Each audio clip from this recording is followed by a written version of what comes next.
Hello, and welcome to the Alphabet Umineko Read Along podcast, the semi-weekly podcast where I guide my friends and first-time readers through my favorite story of all time, the highly acclaimed murder mystery visual novel Umineko When They Cry. We'll be discussing its narrative and themes, and they'll work together as a community to try and solve its various mysteries. Hope you'll all join us in this exciting journey as we delve into the witch's Catbox. I'm Kyle J, and joining me on this one-way trip to Rokkenjima, we have our readers, James Capelli, Hayley, Ben, and Becca. Welcome, y'all. So, how did you enjoy the start of episode 7, Requiem of the Golden Witch? Yes. It's good. I enjoyed it. It's rare. No notes. Few notes. No notes would have been a first. Yeah, that would have been surprising. But I will say Hayley and I are on the same page here for once in this podcast. I very much enjoyed this reading, mostly because it gave me context that I felt like I really needed for most of this. And I was just messaging Kyle. I'm like, this is great. I loved this the entire time. I had to really restrain myself from not messaging Kyle. I realized I sent 4 messages in quick succession. So Hayley, no, just chill for just half a second. I mean, I welcome it. It does not bother me in the least. It would. Okay, well. To say. As I'm reading this, I was like, oh my God, what is happening? Oh my God. Actually, less of the what is happening. Okay, that would be annoying. If your question is what is happening, I'd be like, Hayley, just read it. You just got to read it sometimes, you know? Yeah.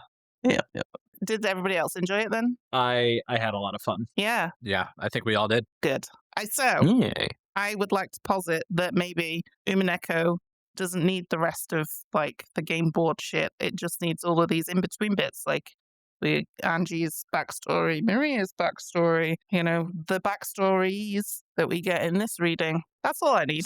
I don't need the rest. I think this is the only backstory I've actually cared about so far. Because it's about a character that for the entirety of the main game has not been alive. So we actually get to see something that happened. Mm-hmm. I have to assume it's truth. If none of this is true and this is all a lie, there's some sort of other alternate world where none of this happened, I would be upset. If 90% is true, I'll still be okay. I understand if they fudged a detail or two here, but yeah, I think that's kind of implied. There may be a tiny bit of fudging to make the Catbox, the broader Catbox, they say, work. Yeah. But I think you can largely trust what is being said here to a degree. Yeah, I had a lot of fun with it.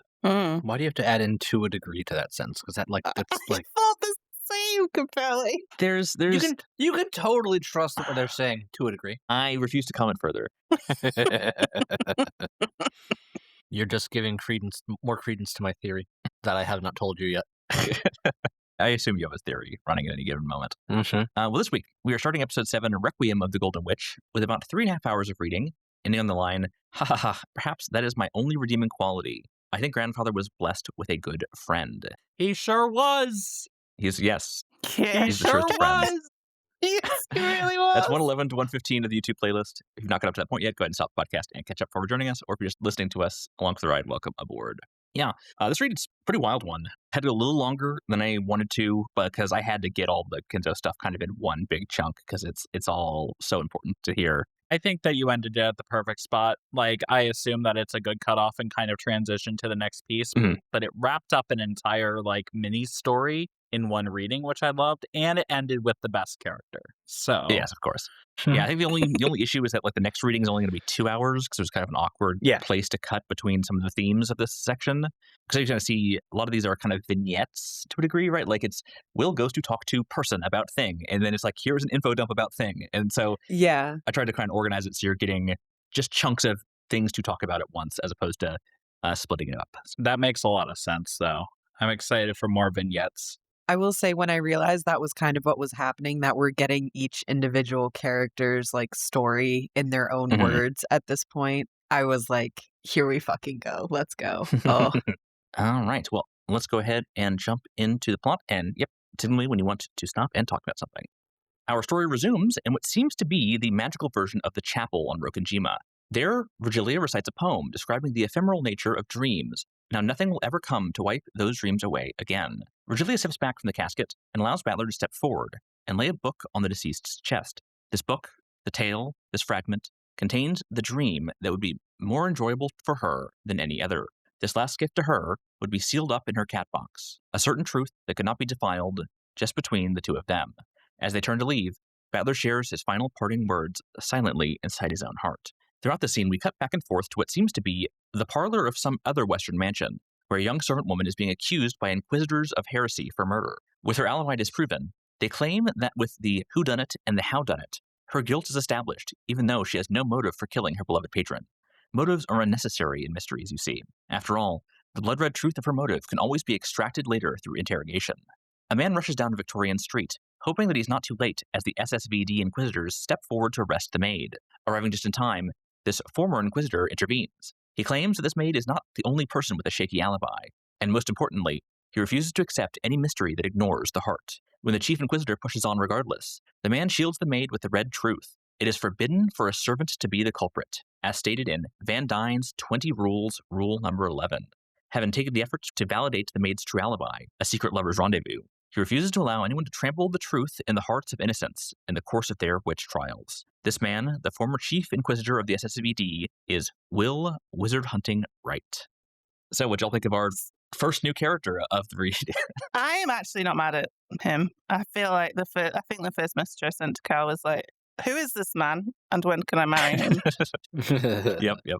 Will's definitely one of the favorites, I would say, of the readers of the story. He's just a really good character. Mm-hmm. I can see why. I like his whole attitude throughout this whole reading. Two things. One of them I had written in the wrong place. But why are there now 20 more rules? And when will we get to know them all? And do we need to know them all? Because it definitely isn't in any of this reading. So no, yeah. That was a little bit frustrating. I looked them up. I don't think you really need to know them. They're going to bring them up as it comes up. A lot of them are the same. Yeah. As Delanor's stuff, but there's a few extra weird ones. And we did get 3 of them. Yeah, we get a few of them in here. The servant is not the culprit one is one of the kind of the unique ones of that set. The butler can't do it. Largely kind of just saying, like, it says servant specifically, but it's kind of more along the lines of the culprit shouldn't be a faceless, unimportant person. Like, it needs to be someone that matters to the story. It shouldn't just be like a trivial, like, cliche character. Yeah, that makes sense that it's kind of paraphrased here, obviously, because like they just need to get the truth of it. But like, was the woman even named? No, yeah. This reading has a lot of faceless people talking to the camera in this one. Yeah, so it makes sense. I assume Van Dyne's 20 Rules are a later offshoot. Yeah, I'm not sure exactly in the timeline of when this one versus Nox's rules. I'm just curious what rules are added, because if we're already at rule 11 and Nox only had the Decalogue, which was 10? Mm-hmm. So that means there's at least one extra rule here. Like, so, and we know we get, what is it? 20. 1 and 7 later. 20. Are there 20? Is that what they said? Yeah. Van Dyne's 20 rules. So that means there are 10 more rules than the Decalogue. So there are other things added. Mm-hmm. Which rule set are we using? Is it ever defined, or does it depend on the reader? Yeah, I think the implication is kind of that it depends on the story. It's like the rule set can be applicable if it defines itself as a mystery and like it kind of says these rules apply, right? Because as the story kind of talks about, these rules are a kind of an agreement between whoever created the story and the reader that says like, hey, you can trust that these things are in effect as a crutch for your logic. And so it's questionable whether or not even Nox applies to some of the previous stories. I'll tell you, Van Dyne's 20 does not have anything about racist stereotypes. Okay. I don't know if that's a good thing or a bad thing. Right? I don't know. No, as soon as I saw this, I just went and looked them up. I was like, all right, well, what are we getting ourselves into? And if you didn't know, Van Dyne is the pen name of William Wright. So I immediately went to Kyle and I was like, they're not being subtle here. To which Kyle had a great rebuttal. Like, as compared to what? Spelling their name backwards? That's a good point. Yeah. Yeah. Very good rebuttal. Thank you. I have one more note about this, but it might actually be directed at you, Kyle. Victorian? How sure are we? It has that energy. There's like gas lights and stuff, right? So it's definitely not modern day, at least. Okay. All right. I'm just checking. Okay. All right. It was the gas lamps. Got it. That's fair. That's valid. Oh, that's interesting. So would that make Will from the past and he's... It's hard to say. Like, the implication, I think, is that, I mean, yeah, maybe because, like, his rule set was created in those time periods, right? Mm-hmm. And, like, traditionally the stories they apply to are, like, classical murder mysteries set in that kind of time. So you can make that case. All I'll say about Will is he fucking rules. Yeah, he's great. He just cuts through the bullshit and it's just like, thank God. I like that he appears to be the same age as Battler, but he is as worn down and jaded as Eddie Valiant from Who Framed Roger Rabbit. Well, I bet there are people that are listening to this that have never seen that film. Hey, it's me. There's people apparently on this podcast that have not seen this film. Ben. I've never seen it. Oh, It's very good. Well- it's Oh very my good. God. I believe it's good. Getting me to sit down and watch a movie is like actually pulling teeth. So I'll re-edit it for you in the form of a visual novel. thank you. Oh. then I legitimately I would read it. That actually is a great medium to turn into That'd be very funny. right? Animation and live action combined. Yeah. it'd be a good Phoenix Wright game anyway. Yes, it would. Oh my god, yes. After the haunting opening song, we find ourselves outside Rokkenjima's chapel in the rain. Its door open an invitation for all who would remember the deceased. Will enters the reception area and is greeted by Kanon. However, Will is not there to mourn, but instead to meet someone who has invited him to this place. Taking a golden rose from the reception desk, Will enters the chapel proper, where all of the Ushiromiya family has gathered to mourn Beatrice's passing. Kinzo is inconsolable, and Rosa cries that it was she who killed Beatrice. However, much of the rest of the family seems to be merely humoring Kinzo. As Will approaches the casket to offer his rose and his condolences, he sees that inside there is no corpse, merely the golden roses and an elegant book inscribed, "To my beloved Beatrice, October 5th, 1986. On seeing this unknown person, Kraus, acting instead of the chief mourner, steps forward to introduce himself and his eldest child, Ushiromiya Leon. Will seems confused at Leon's presence, which is weird because, as we all know, Ushiromiya Leon has been here the whole time. And at Sui's instruction, Kraus has everyone move to the waiting room and leaves Leon to entertain their guest. Will, showing at least some knowledge of the Ushiromiya family, says that Jessica is supposed to be Kraus's only child, but Leon says that Jessica is in fact their little sister. It would appear that some kind of game is already afoot. Shaking off Leon's inquiries into his relationship with the deceased, Will calls out to the higher being that called him here, and Bernkastel appears. Despite having retired, it would seem that Bernkastel has invited Will here to investigate this tale. Ushiromiya Leon, while being a piece that Bernkastel has placed onto the game board, is not her agent like Erica was. No, Leon is a proper piece that can appear because Bernkastel has slightly widened the scope of Beatrice's Catbox for this game. Leon has no idea what is going on, and despite Will's advice not to think too hard about it, steps in as the successor to the Ushiromiya headship to try and make Bernkastel leave. This once again piques Will's interest, as Kraus is supposed to be the successor. However, it would seem that on this game board, Kraus is only acting head until Leon turns 20. They even have the successor's silver one-winged eagle ring to prove it. Continuing to ignore Leon, Bernkastel invites Will to join this game. However, when he refuses, Bernkastel makes it abundantly clear that he will not be able to simply leave.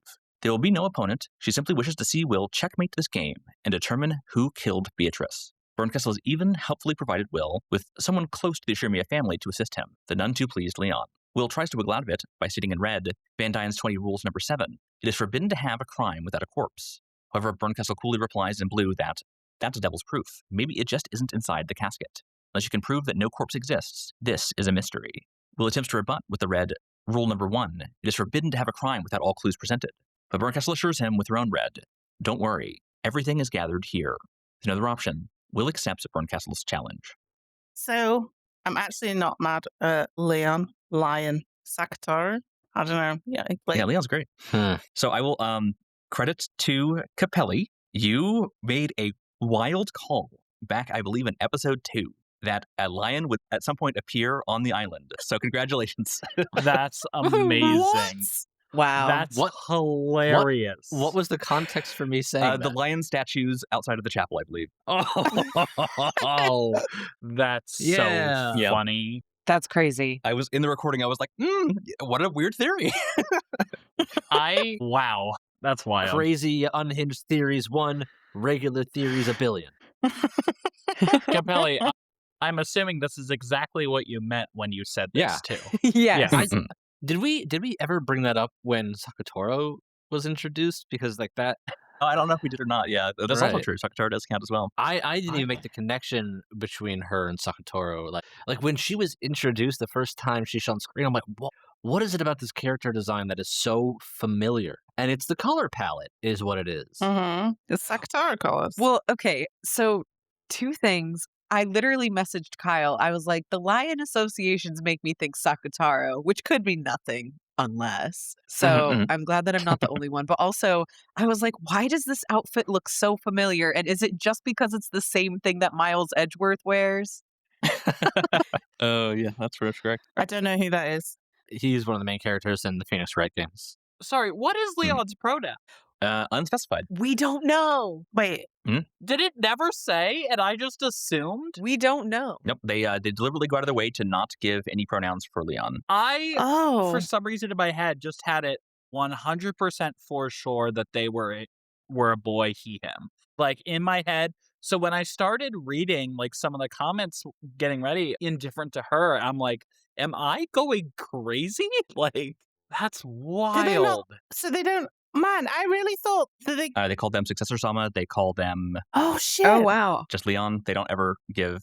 which is noticeable because in Japanese, it's obviously much harder to not do that. So it's...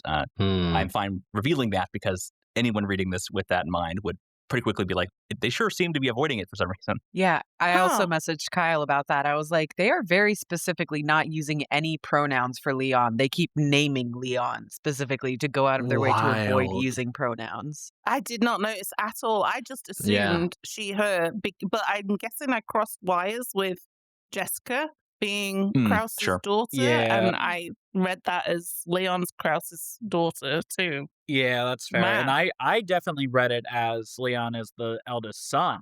Like, just in my head. Huh. I had the patriarchy all up in me right there. And, like, it just was... It was just all he, him for me. So when I started reading, I did feel like I was going insane. Like, I'm like, did this weed hit too hard? No. Man. That's amazing. Thank you for answering that question. Yeah, so that is the second new character that is introduced. I will no longer specify if there are any further new characters after this. Rude. But I cannot guarantee it. I remember when you first told us that the last new characters we get were in episode 7. And I was like, I can't imagine, like, at that point, characters are interesting.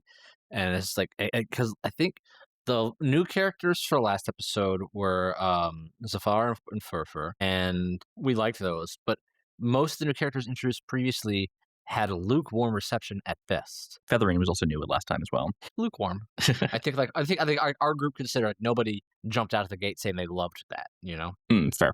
No, she was cool. No, it's Furfur. Same joke in my brain. I did not like Zephyr and Furfur, but I just didn't feel the need to, like, super, like, go against them because they weren't awful. They're about on par with... They're a little bit above the stakes and on par with the girls that shoot guns. So, like, it was fine. But these two characters and the way that they're introducing Story 7, it does kind of feel like every 2 episodes we get almost like a tone shift. Like, each quarter is like a beginning and an end of a different tone leading up to the big cliffhanger or whatnot in between each episode. And then you kind of have like an ending thought and then it moves into another thought that is based off of it. I don't know. I'm interested to see where this one goes because it's just so different so far than the past 2. Yeah, 7 is definitely very different than what we've seen so far. It's often kind of put in its own kind of category compared to the rest of the episodes. So I was joking when I said this is like really where the answer arc starts. Like we're getting answers and we're getting them pretty aggressively. Yeah, I really like Will and Leon. They're up there in my favorite characters. I couldn't say it previously, but I will say they're up there. They're a great duo, and I'm excited for us to see more of them. Now that you mentioned the whole lack of a distinguishing pronoun, like I'm looking at the character menu for Leon and Jessica, and it's just like now that you said it, I can't not see it. Like this youth is more suitable to become the next head. Like who talks like that? Whack. Speaking of who talks like that, who says whack? Yo. This guy. But I say it ironically, maybe. I also have been known to say whack. I love it. See, Becca gets me. Yeah, it's not wiggity whack. No, just the regular kind. Once Bernkastel leaves, Will turns to the annoyed Leon and leads them out of the chapel so they can show them the nature of the situation they both find themselves in. As they leave, Leon pauses to learn Kanon's name and asks him to leave and take a break. Once outside, Will tosses one of the ceremonial offering roses out into the rain, only for it to stop midair and immediately wither away. The chapel has been sealed off so that none may leave. No matter how annoyed and confused Leon might be, it would seem that they need to work together to solve Beatrice's murder if either of them wants this resolved. Will reveals that he has a good deal of knowledge about the Ushiromiya family, from having studied the previous games sent to him by Bernkastel. However, beyond her being Kinzo's mistress, who died before the mansion was even completed, Will has heard nothing of her having been killed. And so he asks Leon for more info. After the two introduce themselves to each other, Leon unfortunately admits that they too have little real knowledge of who Beatrice was. However, they do offer to introduce Will to and mediate his discussion with Kinzo. even up to the end of this reading, we still have very little context for why everyone's just like, yeah, it's her funeral. It's like, no, what? No one knows who this person is except for him. Why did we wait so long to mourn her? If even Kinzo himself says she died, and Will's like supposed to be getting answers and just like, but he's glancing over details that I would think are important. Maybe they're just not. Yeah. Well, what was the thing that you thought was not followed up on that was confusing? Why are we having a funeral for somebody who supposedly died so long ago? Well, I mean, it does get addressed, I think, in his conversation with Kinzo later. But yeah, No, I think for the family, they're largely like Kinzo's eccentric. That's pretty much it. I think. I guess. I mean, this is where it's a little hard to track between fragments, right? Where it's like they're saying, "Oh yes, everybody just kind of knows that that's his mistress," but in episode 3 or 2, the siblings are all like, "Who is this? Could she possibly?" So why is it just we've kind of already gone over characters doing that? It's boring to do it again, or I don't know. It's just the framing for the situation is still fragile at best, but there's still plenty of story left. Yeah, and again, I think part of it is also the fragmenty nature of this game board, right? Kinzo is not supposed to be here, right? Like whether Kinzo would actually do this is questionable. So there's probably some massaging to make this series of events happen for the purpose of constructing the game board as Bernkastel intends. Yeah. And I'm still unsure of how much we're about to go over that we learn in this reading is true to all of the previous games as well, because if like Bernkastel says we're in a slightly bigger Catbox, how much bigger? Like how much is different? We already know Leon is here, so how many more differences are there? How much does this adhere to the other fragments, I guess, that we've seen? Everything's always with a grain of salt with this game. Yeah.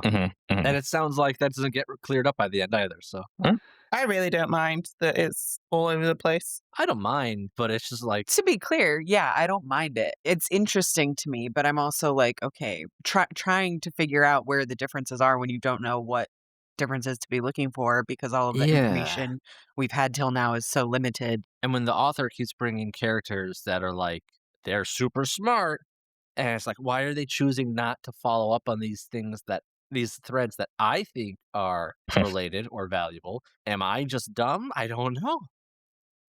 Don't everybody jump in at once on that, thanks. I think that's what the author wants us all to feel, is dumb.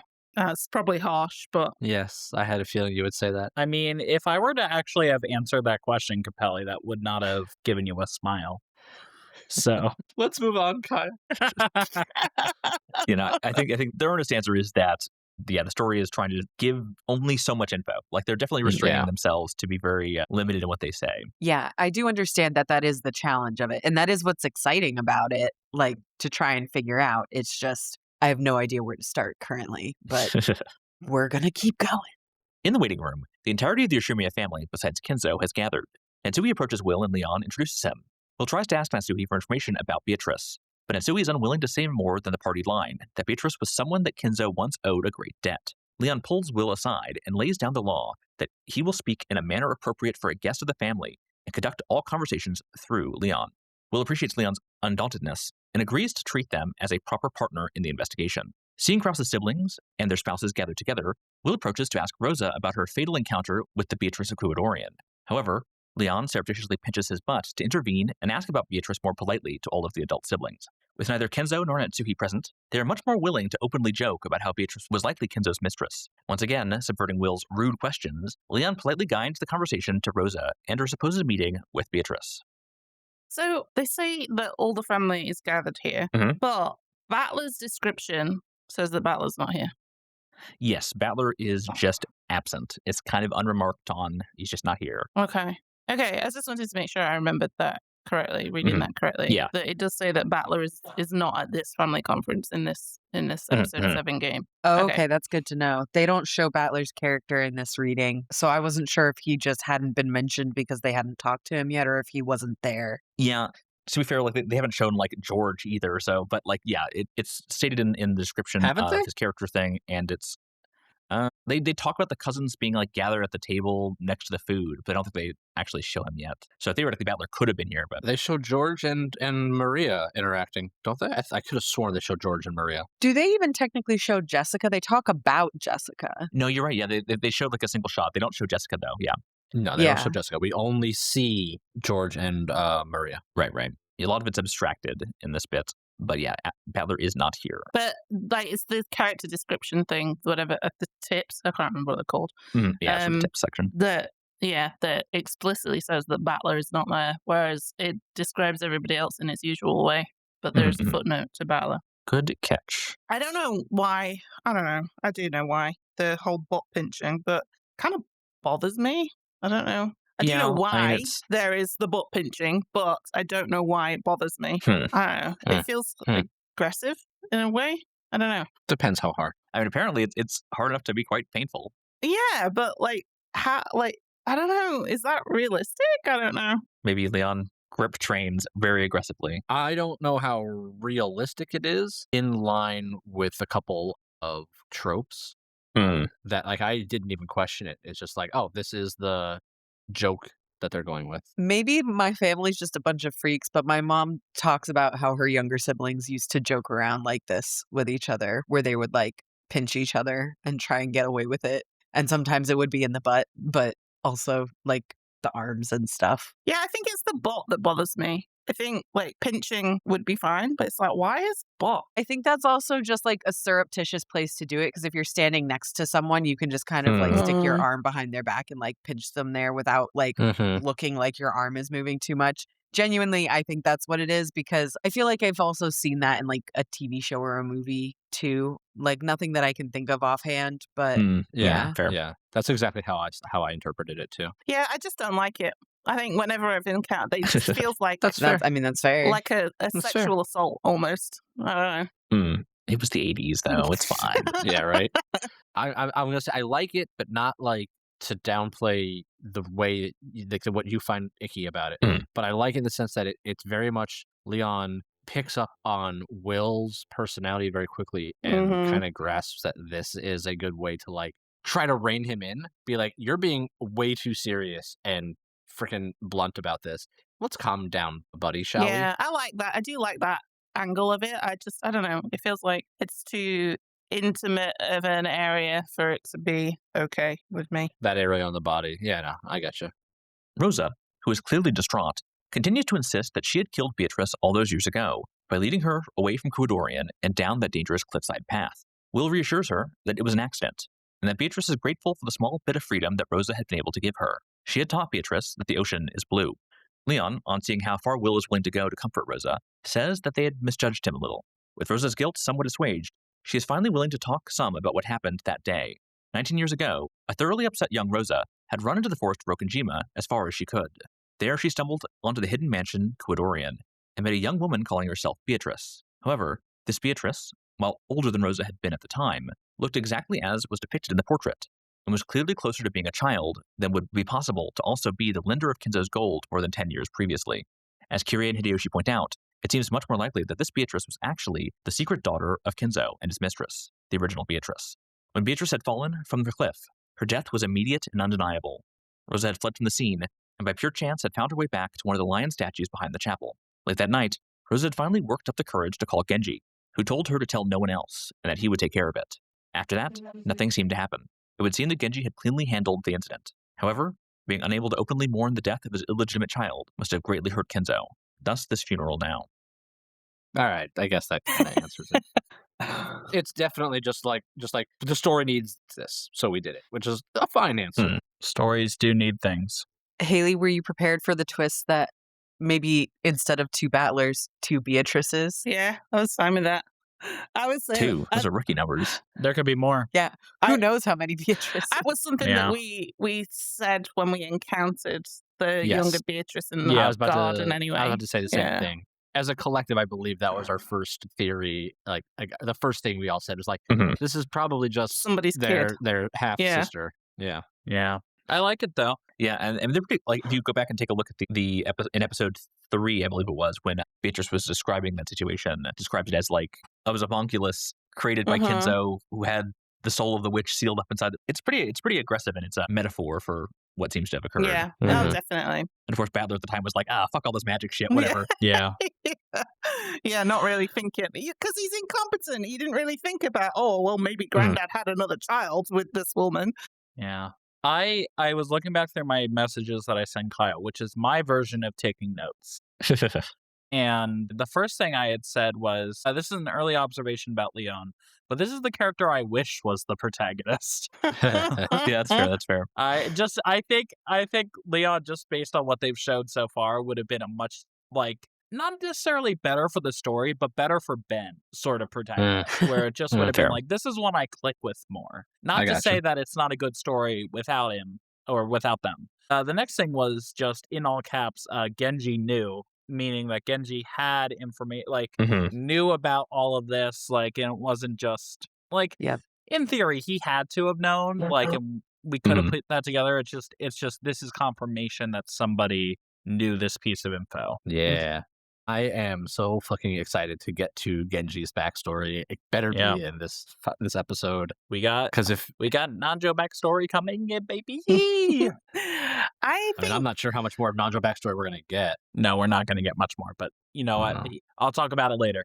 I think that Kumasawa might have known as well. I don't know if I'm misremembering that or not, or if I'm just like conflating the whole chucking the baby off the cliff thing with Beatrice falling off the cliff. I mean, she shows up later in this reading talking about it. Yeah, she shows up later and talks about pretty much this exact situation, so it's pretty clear that she also knew about it. Yeah. She was going to Kuwadorian and tutoring this child. So the child is going to suddenly vanish. She's not going to be one to just take the answer of, you don't ask about it. Yeah, no, she's not like that. In fact, her tips bio backstory thing, so she's quit multiple times, and I bet that was one of the times she quit.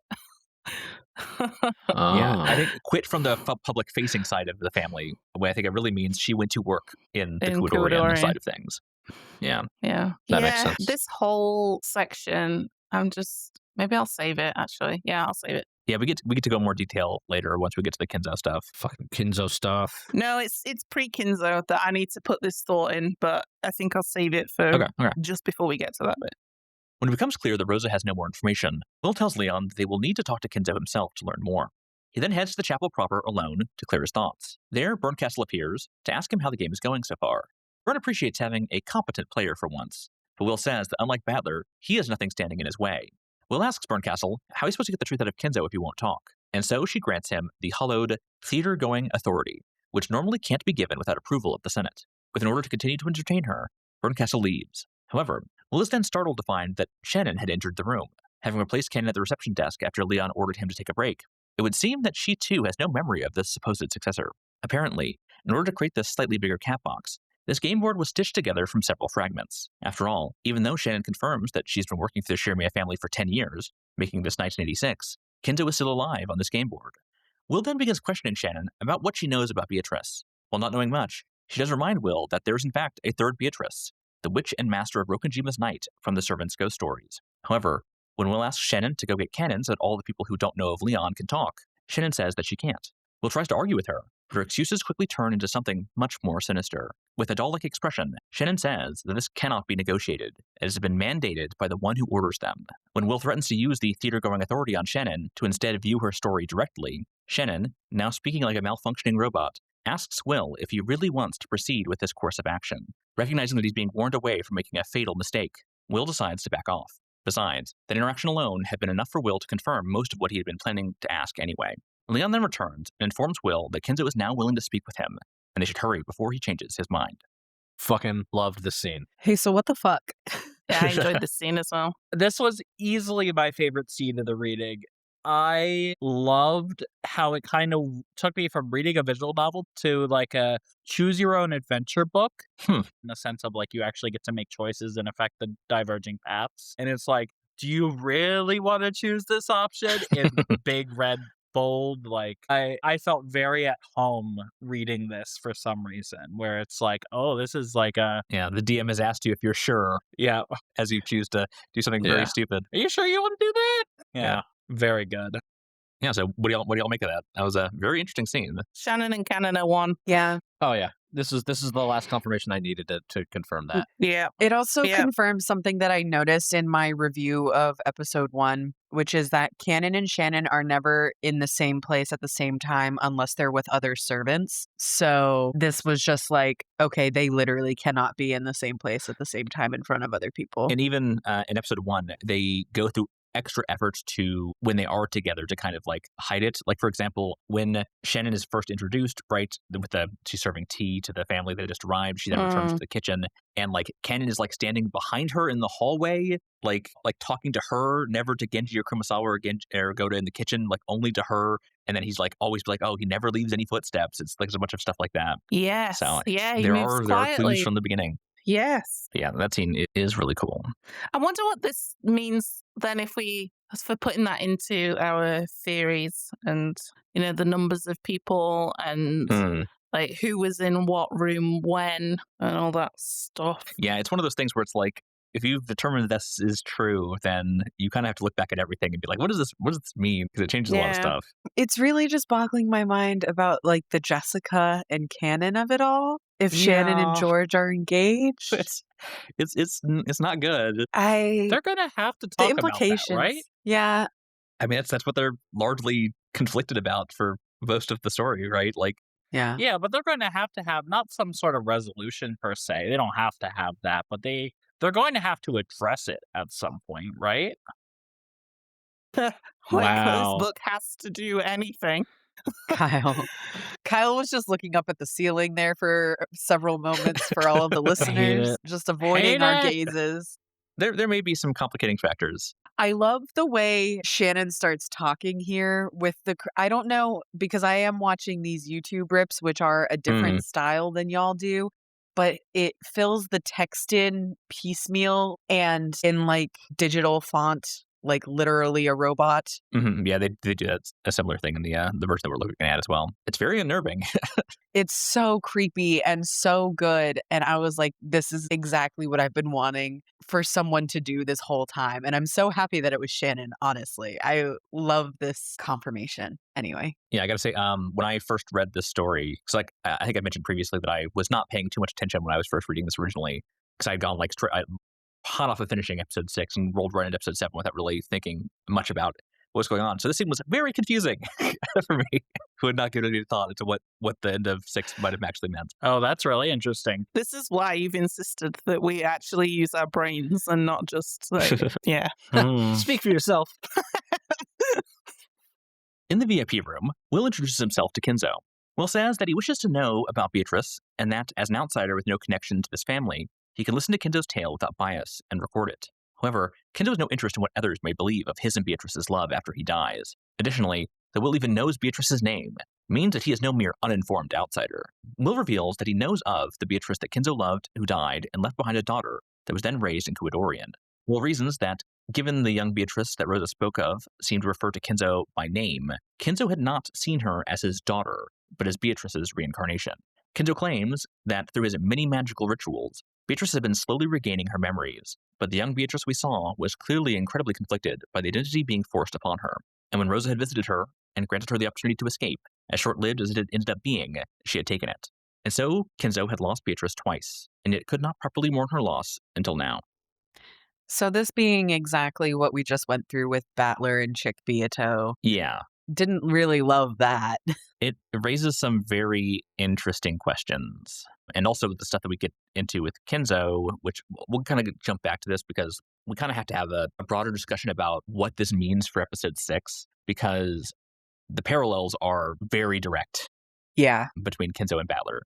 And that raises a lot of questions about, well, then what of episode 6 was narrative? Like what was part of how Battler was trying to express his understanding of Beatrice's situation and like the truth and all that, versus how much of that was actually happening versus how much of that is just fiction that was written by the author Hachiyo Toya versus how much was like it gets very confusing once you start shaving the meta layers away. You just feel like, where does it stop? Like it gets interesting. You just put the thought in my head of it being Battler reliving what Kinzo went through in a way, but man, yeah, I don't really know what to think right now. For me, all through a lot of this, there were just like big incest alarm bells going off, which I think went off when we first met the younger Beatrice that we now know as Beach's daughter. Mm-hmm. So, I don't know. I do hope that there is some kind of, not a full resolution necessarily, but something that makes it make sense in a way that doesn't mean that a bunch of women have been abused repeatedly by family members. I hope there is something that puts that at ease. But we'll see. There might not be. Yeah, Right. we will see. There's still more answers to be gleaned. We're only just starting the answer arc. But yeah, the answers look bleak. They don't look great. Some of these are kind of unfortunate. We're getting close to where I can talk about my theory, and I'm excited for that. Yes, yeah. Once we get through this next... You know what my theory is? You can't just say that. You can't just say that. No, I'm saying I have something else I want to talk about that is related to that. Gotcha. Kumasawa then enters and says that if they know this much, they should be told the rest as well.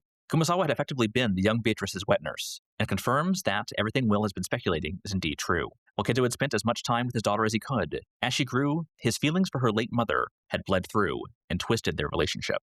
Before we move on from this bit, do we all know a wet nurse to be like for when for whatever reason the birth mother can't provide breast milk? Yes, that is also what I understand it. Yeah. Yeah, that's what the wet, I think, refers to generally, yeah. Okay. Oh, I thought it was a nurse had to get to work in the rain. Wear big galoshes, yeah. All right, just making sure before, yeah. Because that's what I immediately thought. Yeah, it's not a term that gets used a lot. No, yeah. It also means that Kumasawa had maybe recently been pregnant around the same time. Oh, yes, potentially. Oh, no. I didn't even think of that. This is also what I was thinking, Becca. What does that mean about the man from 19 years ago? Uh-huh. Yep, that was exactly where my brain went when I saw this. I was like, huh. I didn't think of that once. Kumasawa had a breast milk supply. Okay. Man, I wish I could unhear with that. Like, I mean, this would have been like 19 years twice over, so it would have been close to 40 years ago. I guess that's not so bad, actually. Never mind. Oh, you're right. I forgot. I think the key word here is twisted their relationship. Several episodes ago, we were talking about the possibility of incest that led to Maria's birth. Mm-hmm. There are definitely some implications that are not further explored at this time, but yes. Yeah. Also, if the man from 19 years ago is somehow Kumasawa's child, I always think back to like when Kinzo is told that the baby is dead, like all the first thing he does is just bursts out into laughter. And if you're Kumasawa, that don't feel good. No, it don't. No, there's some revenge. I mean, I don't think it would feel good either way. If prospectively Kumasawa had raised the woman who, there's a lot of stuff that would not be great. Kumasawa done it, gang. Been saying it since day one. It's honestly shocking that Kumasawa and Genji and all of them are like okay with working for Kinzo still. And that's something that they kind of address to a degree. Like Kumasawa is definitely, how to phrase it, very permissive of Kinzo's crimes. Like, she seems to be very forgiving in the way that she phrases things. She also is trying to hold him accountable in some of the ways. Like, she definitely says Kinzo did some fucked up shit, but they didn't stop her from letting him do it. They didn't stop her from continuing to work for the man. So it's prickly. She's playing the long game. Maybe. Kinzo, deciding that it's time to share the whole truth, reaches out to shake Will's hand. With a flash of blue light, Will's theater-going authority activates, and we are transported into Kinzo's mind and past. There we see a younger Kinzo, who, as Genji had previously said, looks and sounds a great deal like Battler. Kinzo reveals that after the Great Kanto earthquake, the elders of the Ushiromiya family had chosen him to be the new head.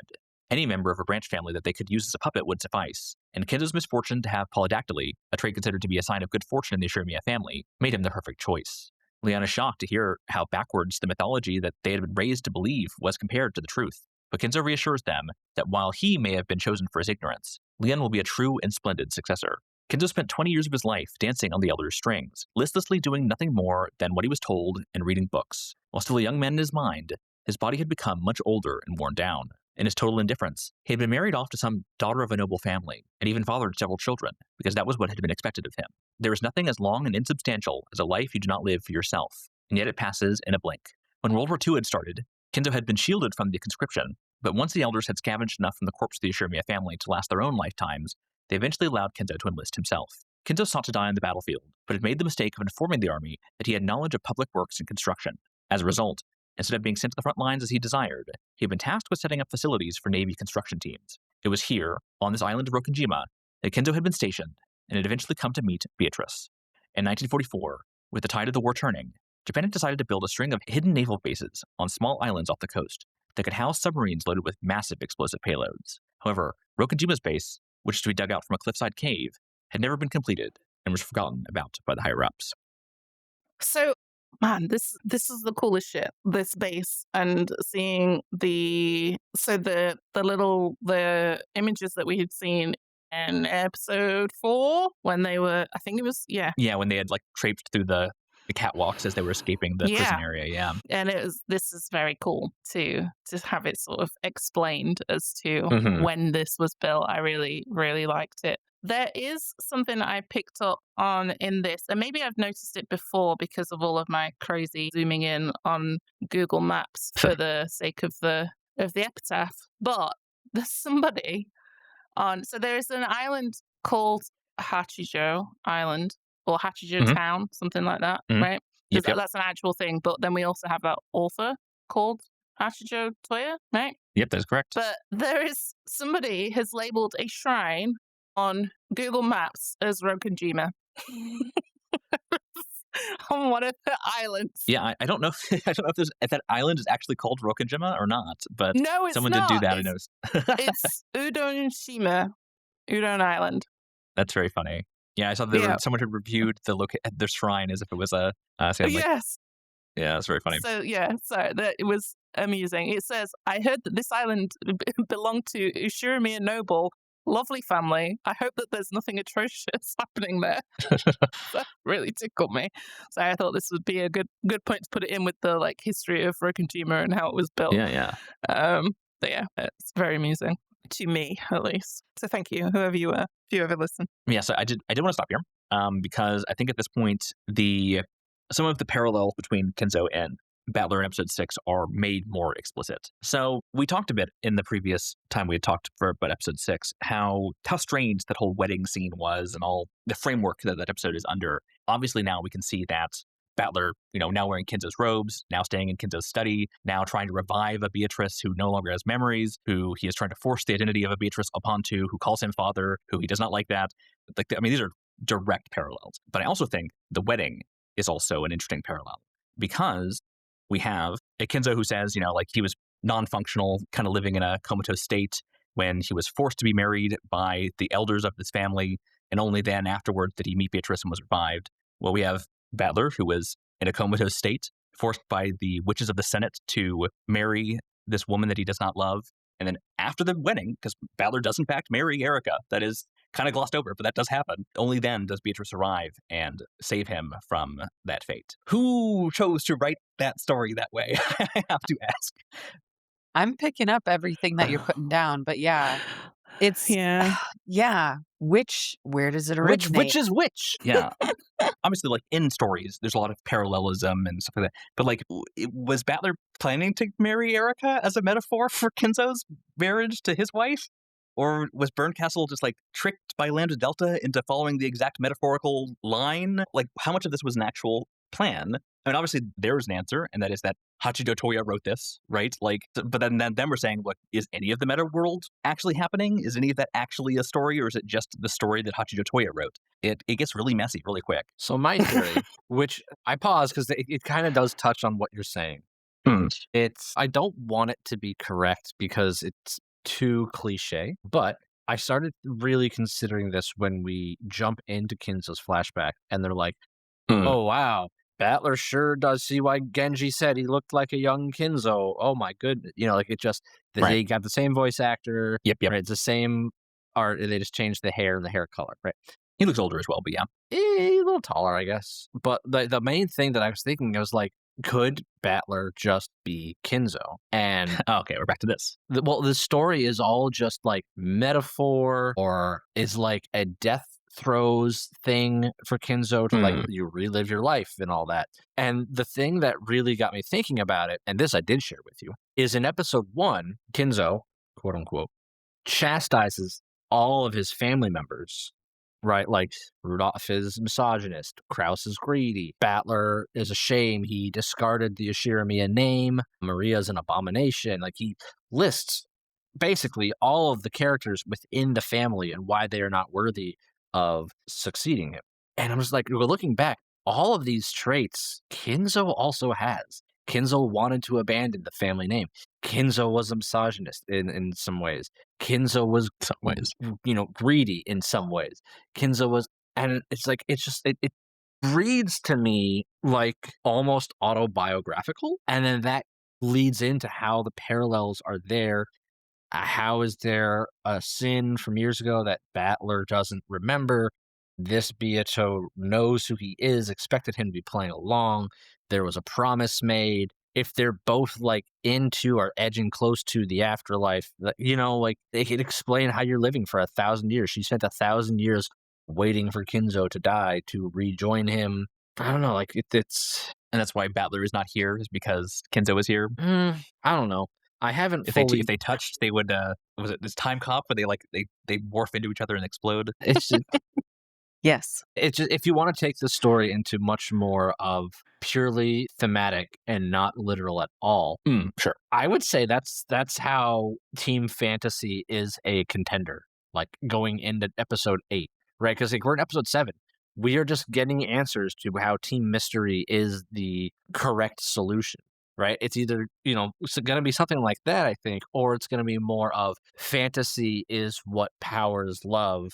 And you can choose to believe in love, or you can choose to hammer down on truth in a graceless way. Sure. Like that's kind of where I'm wondering if that's where this ending is heading. Do you support truth, or do you support the emotional stakes that people have in their own lives and in each other's lives? So just looking at a lot of these parallels, like a massacre happened on Rokkenjima. Look who survived, the Golden Witch and Battler, Kinzo, whatever, right? Sure, yeah. By the time that boat shows up, there's not going to be anybody there. There's just going to be all these dead Italians and Japanese and their fellow countrymen. Like, what's going on? A mystery. The island is cursed, etc. Yeah, there's definitely a lot of parallelism between. It's very cyclical the way these stories are constructed. Yeah. Anyway, yeah, I'm back on that. No, I mean, you bring us a good point. There are definitely some parallels that I had not considered. Yeah, I think it's something that we picked up on pretty early on, right? That there's like generational stuff happening in this before we even really encountered it to the degree that we are seeing now. And I assume that is deliberate and plays into how we're supposed to think about the story as a whole. I just saw another parallel that I don't like. It's gross. It's a little weird. Go! So Battler in episode 6 creates new Beatrice, and she calls him father, and then they get married. That's what I'm saying about incest. Yeah. That's what I was saying before. Yeah. So, yeah, that's why I want some kind of something to make me feel comfortable with it. Have any of you watched the movie Old Boy? Mm-hmm. No. Yeah. Okay. One of my favorites. Yeah. If you've seen it, then I don't feel the need to say anymore. It's very good. I highly recommend it. But yeah, it's a lot. It is an excellent movie. It has some moments that stick with you. Yes. And do not watch the American version. It's terrible. Yeah, I was going to say, watch the Korean version. It's just doing something very different than this. That is more of a this is terrible because it is terrible. Here it's look how terribleness begets terribleness. Although I guess that's kind of an Old Boy too. But yeah, I agree with you as well, Hayley, about it being cyclical. And I mean, what Capelli was bringing up, it all being cyclical. But I think it's also interesting that we're seeing this with the witches too. Like how they're just kind of stuck in this cycle of like petty revenge that they always claim is not personal, but always ends up being incredibly personal and feels very targeted. And I'm wondering how that kind of plays into the human story, if at all, because I feel like they are kind of separate versions of the same thing at the moment. Yeah, I think so as well. I think I've been saying that for a minute, that I think that there are, and maybe not in this exact way, but I think that there is a witch per human. But figuring out who's a witch and who's a human is more complicated than it seems on the surface. Yeah. So, man, there's so much here. Yeah, who knows? You could get so many answers and still have so many questions. It's almost like you can have like a lot of really long podcast episodes about it. There's that much to talk about. And then some. Man, someone should really make a podcast. Yeah. And then when they're done with that, they should read the manga and make a podcast about that. We'll talk. We're going to talk about the manga for sure. Because I'm like, as we get into this, there's some stuff that is manga exclusive. We'll talk more about it later. I don't think it's worth bringing up right now. To quote a wise man, whack. That was one of the stupidest and funniest things you've ever said. Melly. Quite a feat for me, if I do say so myself. You did it. Congrats. We then flash back to that time on Rokkenjima. Most of the soldiers stationed there, unable to cope with their fear of death, drowned it in anger and aggression that continued to accumulate for as long as the war dragged on. With the construction suspended, Kinzo no longer had much use as an engineer and largely kept to himself. However, one day, an Italian submarine arrived at the base, and his commanding officer, Lieutenant Yamamoto, suddenly needed him to serve as an interpreter. While the Kingdom of Italy had surrendered in 1943, a splinter group, the Salo Republic, had fought right up until the fall of Berlin. Apparently, the Italian submarine had been damaged while transporting something very important. It was unclear why they would have been near Rokkenjima in the first place. With most of the officers having perished in the accident, and the remaining soldiers suffering heavily from chlorine gas poisoning, the Italians scramble to find someone who can converse with Kinzo in English. That person turns out to be a young Italian woman, Beatrice Castiglioni. Between the two of them, they determined that the thing of great value the submarine had been carrying must have been Beatrice's father, who was a high-up official in the Salo Republic. However, he, along with all the other officers, had perished in the submarine accident, taking whatever their secret orders had been with them to the ocean's depths. Beatrice and Kinzo immediately hit it off due to their shared love of racist jokes and classism. And similarly, okay, I do have to stop because I can't not chuckle at my own fucking joke. You did a good job. You crazy for that one, Kyle. Well, Hayley and I were muted, but we were laughing our heads off. Yeah, all three of you were laughing pretty hard. It was very funny. Oh my god, I was so glad I was muted. That's very good. That's one hell of a line. You put some beautiful lines in here, Kyle, and that was definitely one of them. I think this is Kyle's favorite thing to do is just sneak cheeky little one-liners in here and wait for us to notice. It's always fun when they come up. Oh, shit. That's so accurate as well, but like obviously not exactly what they say, but the way you've interpreted it is perfection. Yeah, like it's obviously an uncharitable interpretation of that scene, but it's there. Yeah. Just spending time with this woman, who calls him Kinzo, not Ushiromiya, lets Kinzo feel that he can finally be his own man. And similarly, Beatrice appreciates not being only known as a daughter of the Castiglioni family. As a sign of their friendship, Beatrice tells Kinzo that he can call her Bice. Back in the present, Leon admires the strength of Kinzo and Beatrice's love, but is forced to once again pinch Will's butt when he rightfully calls Kinzo out for cheating on his wife. According to Kinzo, the submarine base remains on the island, with its partially completed tunnels used to link the two mansions that Kinzo later built to lead his double life as Kinzo and as Ushiromiya. This was the moment that really sealed the deal for me on Will, was that line. I even screenshot it. So it's like, okay, yeah, he's a real one. I like him. It's like, or as some people say, having an affair. Right. It was... I immediately messaged Kyle, and I didn't explain that this was the part I was at, but I was just like, I fucking love Will. Yes. It's excellent. It was so good. So good. Man, we all thought gold, right? As soon as they were talking about cargo. Oh, yeah. As soon as they said it, it's like, oh, okay, this is what the gold came from. No. Really? Not you didn't me. catch that? Really? No. Kyle will know that I said one thing before I said gold. And when I was messaging him, and I thought it was a bomb. Oh, sure, I yeah. thought it's the thing that goes off that kills everybody. That's what in explodes an the explosion, island. or at least detonates and something happens such that it kills everybody in most of the timelines and then only spares Ava in the one. So my first thought was this is what they were bringing over. And then I realized, oh, gold makes more sense. I mean, But who's to say? who's to say there isn't another part of that sub? Yeah, I've been thinking about it. No, I mean, it's to keep that in mind. That's something we refreshed ourselves on recently. But yeah, it's something to keep in mind. There was a massive explosion on Rokkenjima that cleared away all evidence. Also, it's just Nazi gold, right? Like it's straight up Nazi gold. Yes. Yeah, it's just Nazi gold. Yeah. Absolutely. Yeah, it's definitely fascist gold. It's well, you know, the wing on the Nazi Yeah. crest. Dwayne. Yep. I love how Kinzo modeled his entire family crest Yeah. around a fascist. Yeah, like Nanjo is even like, it could even be the, no, surely not. Like, no, surely not, it's the Nazis. Oh, oh my god. So this. Oh, so I don't know if you left it in, Kyle, in the message bottles. My terrible KKK mentioning. of who'd done it. I've not gotten to edit that part yet, so I probably will, yeah. I'll work you in. Okay, well... So you can still tell me to cut it if you want. I don't mind. Keep it in. Your creative license entirely. But this whole thing with the Nazi gold, because immediately that's what I thought as well, Becca. I was like, oh, cool, Nazis. Great. This is dope. This is dope as shit. Yeah, speaking of whack, dope. I need to get my brain back on track. Speaking of Nazis and the KKK from the last episode. I'm so... Go on. From the creators of Whack comes dope. That's all I can think. Dope Nazis. Oh, boy. No! Never! Oh my god. Man, I hate that visual novel that makes the Nazis look dope. Although I'm sure there's plenty of those. Okay. We only made a podcast about it. It's fine. So, this whole thing has really got me leaning into those. But there are so many more Ks than I originally... I obviously, didn't flesh out that thought entirely. But we've got Kinzo, we've got Kumasawa, we've got Kyrie, we've got... Help me out. Kanon. Kraus. / Shannon. Canon. Kraus. Yeah, there's a lot of them. I feel like there's one more. I think there's 6. Kevin Ushiromiya. Yeah. Everybody's Kevin. favorite Ushiromiya Kevin. Sorry. Hey, if they're adding Leon, why not? Why not another Kevin? Sure. Yeah. Who's to say? Anyway.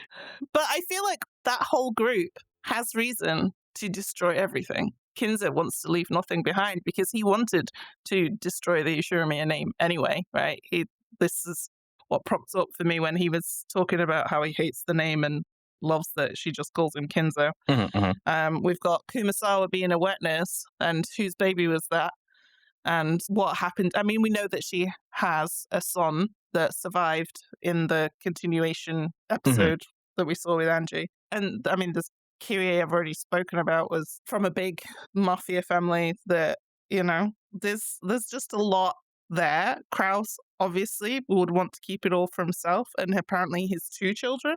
I don't know. There was lots about this episode and all of the history that we've got through this bit of the reading that really... I need to actually go back and try and think about how do these people now actually fit together with all of this extra context. Yeah, I mean, that is kind of, it's one of the strengths and the faults I say of Umineko, because the strength obviously is that they don't give you everything. They kind of give you things to think about, new things to look at, new lenses to view information they've already given. And so it's kind of on the reader to go back and check stuff, to go back and reread stuff, or just hopefully just remember a bunch of stuff. That's the other option. So in some ways, it's a massive strength because you get to... everything's a discovery, right? Like, they're not going to tell you exactly what's going on. They're going to give you enough information for you to be like, that's what that meant, right? If you can remember the thing that they were hinting at previously.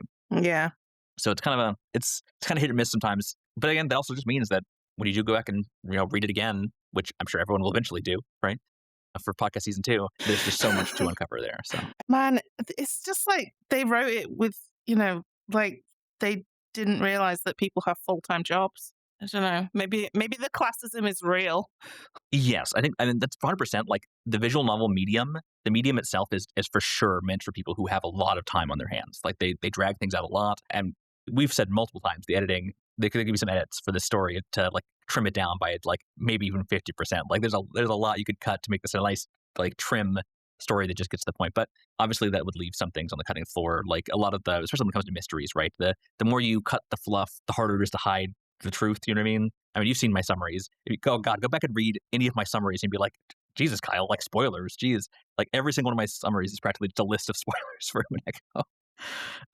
Yeah. Because you have to pack so much information into there. Yeah, I don't know if it would suffer from a cut, though, honestly. I feel like it would actually elevate it. Even, I think that there would be a way to cut this story that keeps the mystery intact without I think that's largely being true. So unbelievably verbose. Yeah, I think the manga is also kind of that to a degree, although then it's also kind of hindered by the fact that the manga adds more content. It's more explicit about some things. So it's kind of, they're two different things. Okay.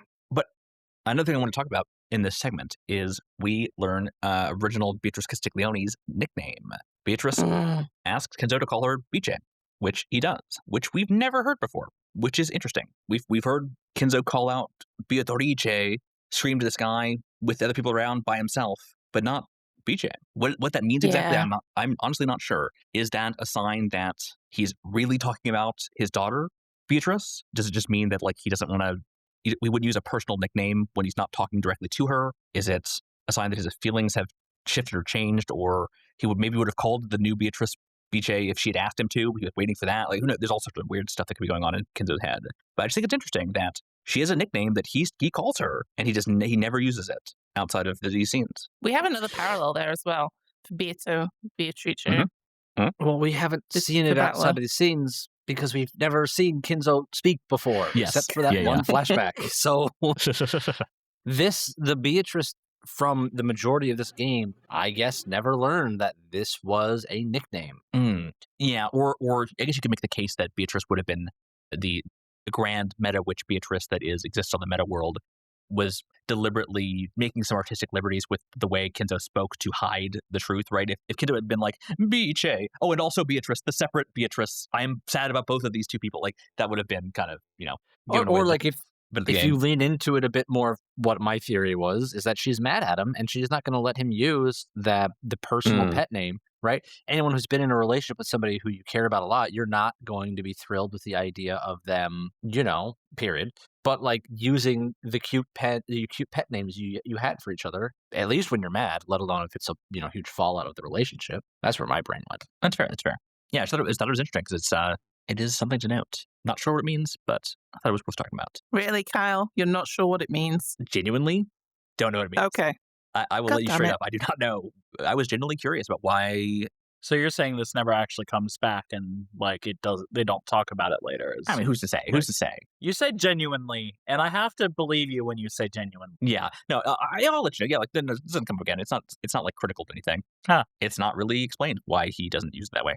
We can only speculate because it's not super critical. It's not really important to, but it is. It does say something about his character, I think. So back in the past, Beatrice reveals to Kinzo that the head of the Italian contingent on San Angelo is hiding the fact that their submarine did in fact carry some important piece of cargo.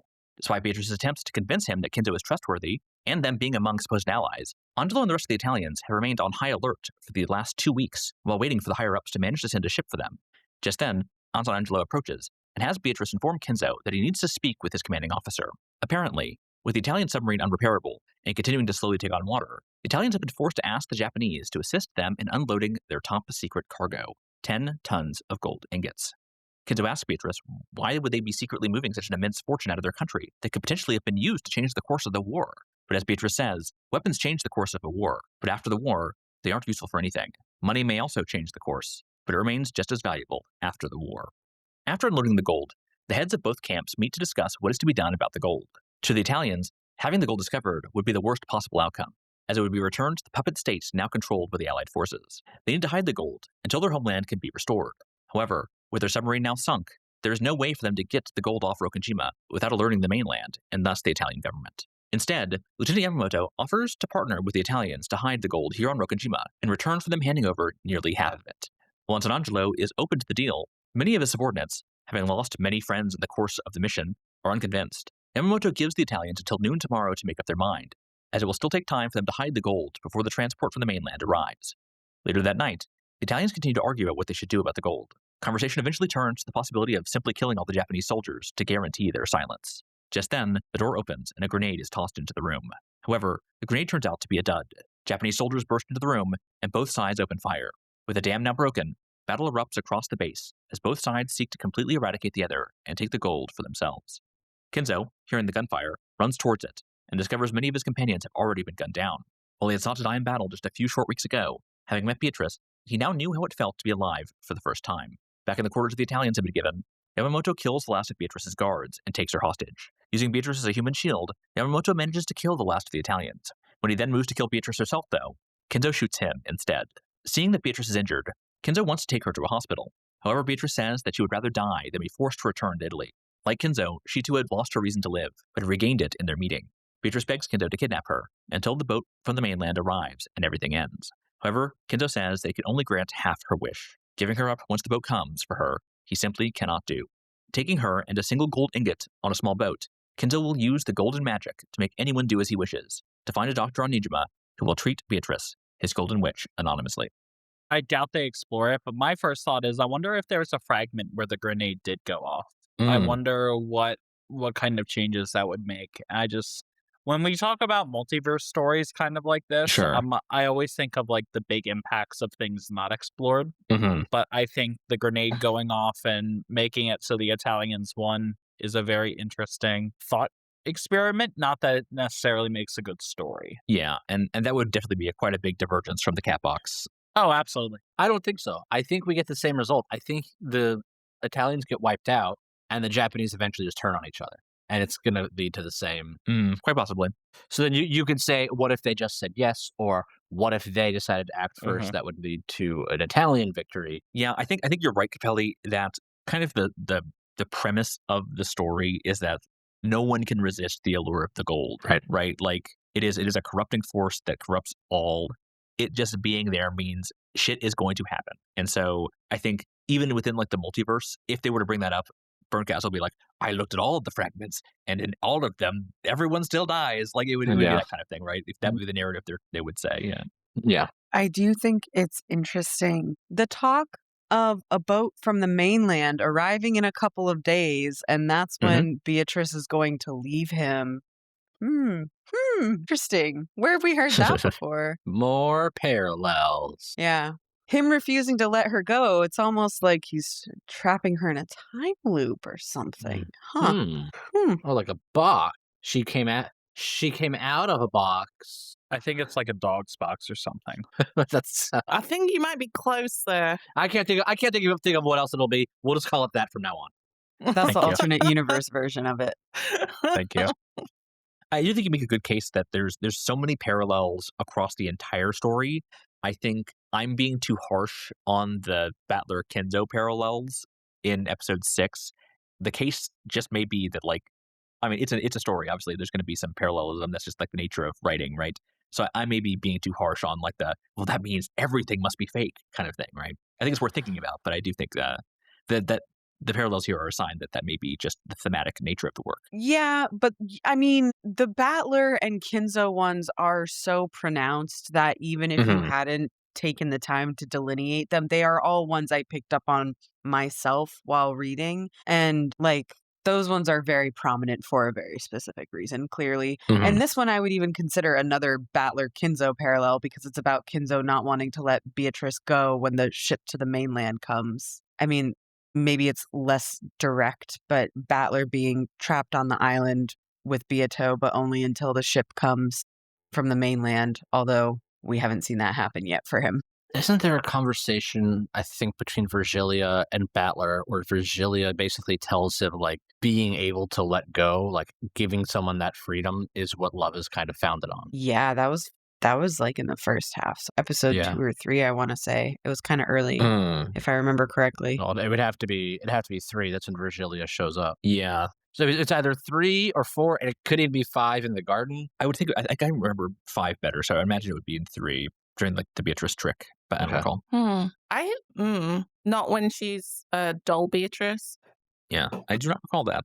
Although speaking of Virgilia and Kuwadorian Beatrice, one of the things I noticed rereading episode 6 is that a lot of the scenes with chick Beatrice are deliberately vague on if they are contemporary or actually just straight up flashbacks to Kuwadorian Beatrice. There's a lot of scenes where Beatrice only refers to father. She never calls, she doesn't say Battler's name. She only starts referring to father. She's in Kuwadorian and Kumasawa comes to talk to her and she's like, I don't know who I am.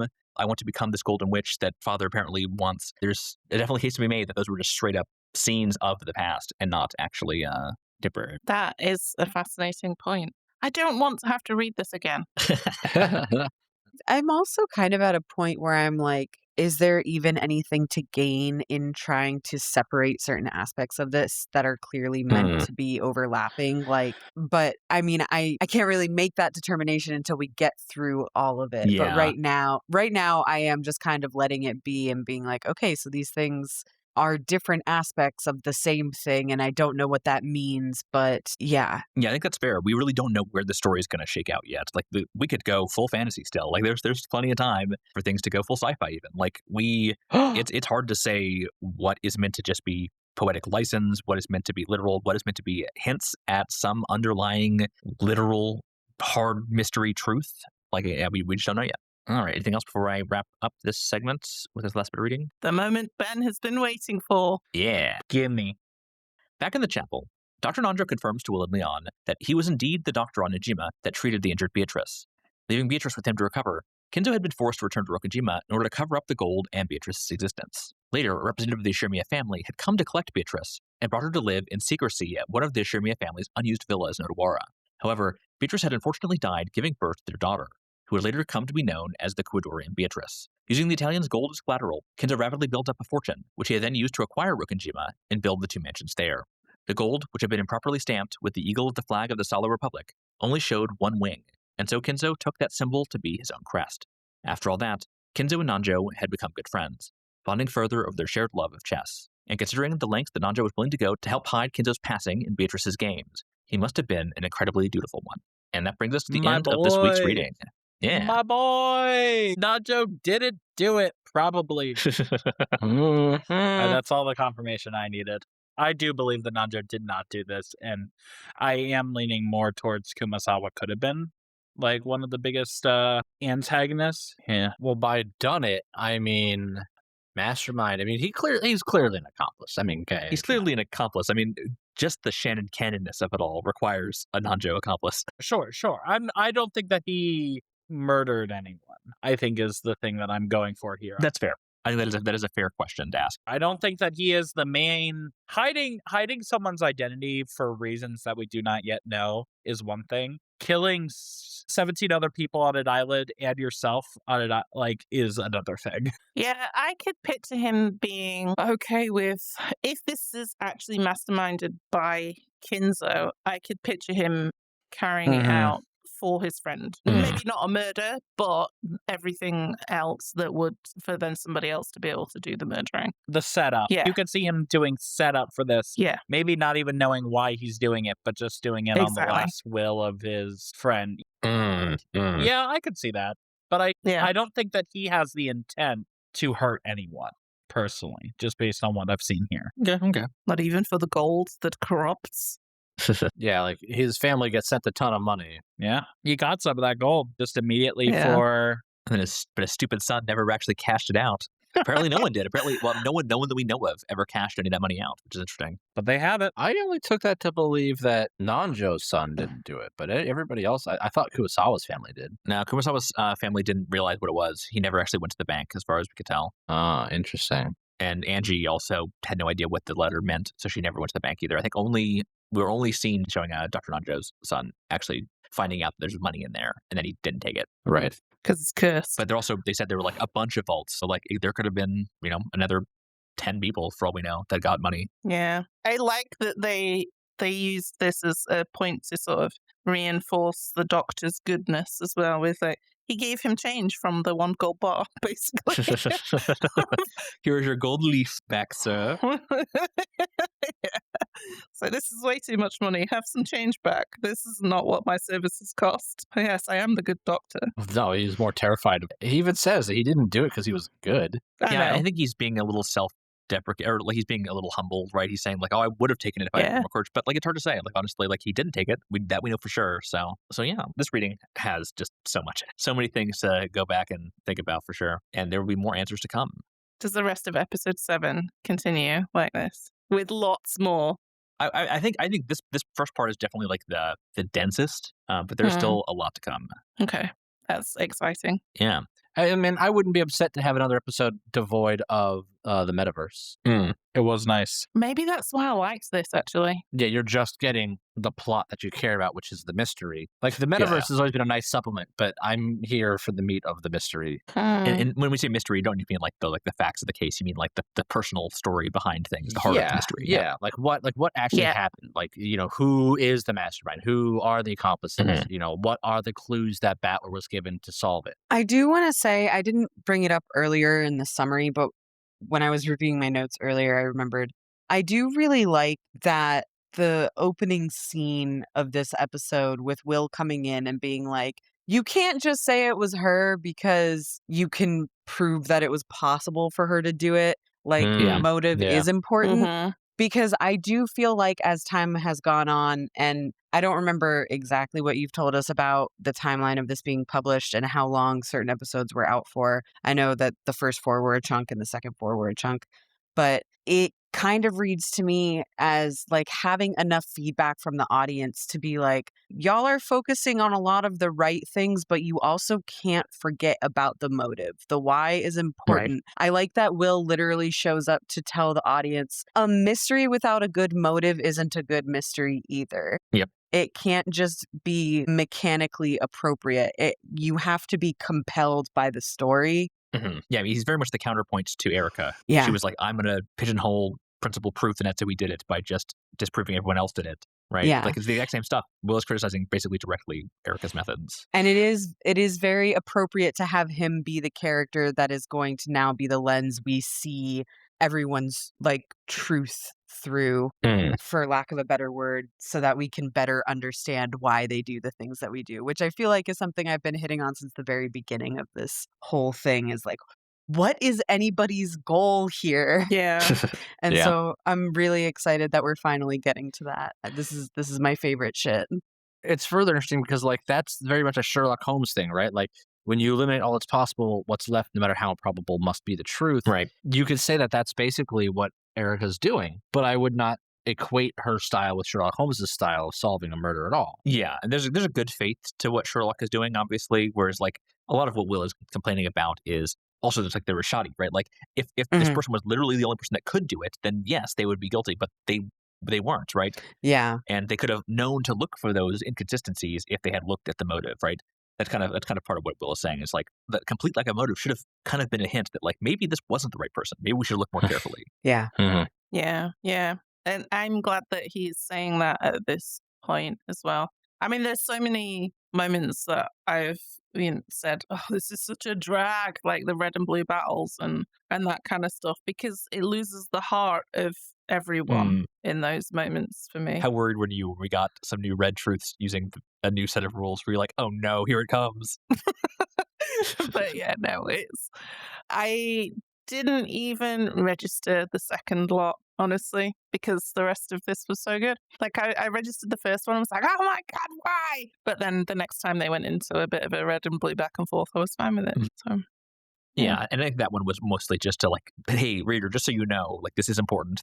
Everything you need is here. Like we are in fact giving you answers and valuable stuff here. Yeah. Kyle J, which of editing here. When we recorded this, I accidentally told them the wrong stopping point. Next time, we are reading about 2.5 hours of the VN, ending on the line, then the two of them looked into Bernkastel's eyes, and Will spoke out clearly. Here's the culprit, which is videos 116 to 118 of the YouTube playlist. All right. Well, I hope you all have enjoyed our first foray into episode 7, the true answer arcs, where things, I mean, we're getting some pretty explicit answers here. I'm looking forward to hearing y'all's continued evolution of your theories as things start to get more and more detailed information about it. So thank you all for joining us, and remember to think off meta.